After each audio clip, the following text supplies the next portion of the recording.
ಬಿಸಿ ಬಿಸಿ ಅನ್ನದ ಜೊತೆ ತಿನ್ನಕ್ಕೆ ಬದನೆಕಾಯಲ್ಲಿ ಒಂದೊಳ್ಳೆ ಚಟ್ನಿ ಹೇಳ್ಕೊಡ್ತೀನಿ. ಇದನ್ನ ತಿನ್ನಿ ಅನ್ನ ಇನ್ನೂ ಬೇಕು ಅಂತ ಗ್ಯಾರಂಟಿ ತಿಂತೀರಾ. ಬನ್ನಿ ಬೇಗ ನೋಡೋಣ ಹೇಗೆ ಮಾಡೋದು ಅಂತ. ಬಾಣಲಿ ಒಂದರಲ್ಲಿ 2 ಚಮಚದಷ್ಟು ಎಣ್ಣೆ, ಖಾರಕ್ಕೆ ಹಸಿಮೆಣಸಿನಕಾಯಿ, ಬೆಳ್ಳುಳ್ಳಿ ಎಸಳೊಂದು 6 ಇಂಟ 8, ಕರಿಬೇವು ಸೊಪ್ಪು ಮತ್ತು ಈ ಥರ ಚಾಪ್ ಮಾಡ್ಕೊಂಡಿರೋಂಥ ಬದನೆಕಾಯಿ, ಟೊಮೆಟೊ. ಬದನೆಕಾಯಿ, ಟೊಮೆಟೊ ಈಕ್ವಲ್ ಕ್ವಾಂಟಿಟಿಯಲ್ಲಿ ತೊಗೊಂಡಿದ್ದೀನಿ. ಈ ಎಲ್ಲ ಇಂಗ್ರೀಡಿಯೆಂಟು ಸ್ವಲ್ಪ ಮೆತ್ತಗಾಗಬೇಕು. ಕ್ಯಾರಮಲೈಸ್ ಅಂತಾರಲ್ಲ ಆ ಥರ ಆಗಿ ಟೊಮೆಟೊ ಎಲ್ಲ ನೀರು ಬಿಟ್ಕೊಂಡು ಬದನೆಕಾಯಿ ಎಲ್ಲ ಹಸಿ ವಾಸನೆ ಹೋಗಿ ಮೆತ್ತಗಾಗಬೇಕು. ಇದಕ್ಕೊಂದು 2 ಹಿಡಿಯಷ್ಟು ಕೊತ್ತಂಬರಿ ಸೊಪ್ಪು ಸಹ ಸೇರಿಸಿದ್ದೀನಿ. ಸ್ಲೋ ಪ್ರೊಸೆಸ್ಸಲ್ಲೇ ಆಗಲಿ, ತಟ್ಟೆ ಮುಚ್ಚಿ ಸ್ವಲ್ಪ ಉಪ್ಪನ್ನ ಸ್ಪ್ರಿಂಕಲ್ ಮಾಡಿದ್ರೆ ಈ ಪ್ರೊಸೆಸ್ಸು ಬೇಗ ಆಗತ್ತೆ.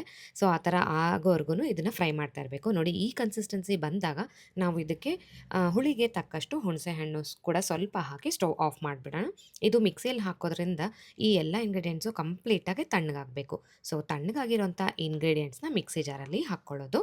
ಇದಕ್ಕೆ ಜೀರಿಗೆ ಮತ್ತು ರುಚಿಗೆ ತಕ್ಕಷ್ಟು ಉಪ್ಪು, ಈ 2 ಇಂಗ್ರೀಡಿಯೆಂಟ್ಸು ಈಗ ಬ್ಲೆಂಡ್ ಮಾಡೋಕ್ಕಿಂತ ಮುಂಚೆ ಸೇರಿಸಬೇಕು.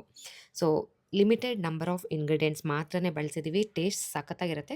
ಸಾರನ್ನ, ರಸಮನ್ನ ತಿನ್ನಕ್ಕೆ ಮುಂಚೆ ಸ್ವಲ್ಪ ಪಚ್ಚಡಿ ಅಥವಾ ಚಟ್ನಿ ಹಾಕ್ಕೊಂಡು ಅನ್ನ ತಿಂತಾಯಿದ್ರೆ ಸ್ವರ್ಗ ಅಂತಲೇ ಹೇಳ್ಬೋದು.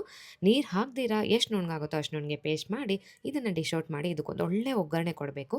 ಎಣ್ಣೆಯಲ್ಲಿ ಸಾಸಿವೆ, ಕರಿಬೇವು, ಉದ್ದಿನಬೇಳೆ, ಕಡಲೆಬೇಳೆ, ಹಿಂಗು ಸ್ವಲ್ಪ ಹಾಕಿ ಚೆನ್ನಾಗಿ ಫ್ರೈ ಮಾಡಿಬಿಟ್ಟು ಆ ಒಳ್ಳೆ ಒಗ್ಗರಣೆನ ಈ ಚಟ್ನಿಗೆ ಹಾಕಿ ಮಿಕ್ಸ್ ಮಾಡಿದ್ರೆ ತುಂಬ ಚೆನ್ನಾಗಿರೋಂಥ ರುಚಿಕರವಾಗಿರೋಂಥ ಬದನೆಕಾಯಿ ಪಚ್ಚಡಿ ಸವಿಯಲು ಸಿದ್ಧ. ಹೇಗೆ ಬಂತಂತ ನನಗೆ ತಿಳಿಸ್ಕೊಡಿ.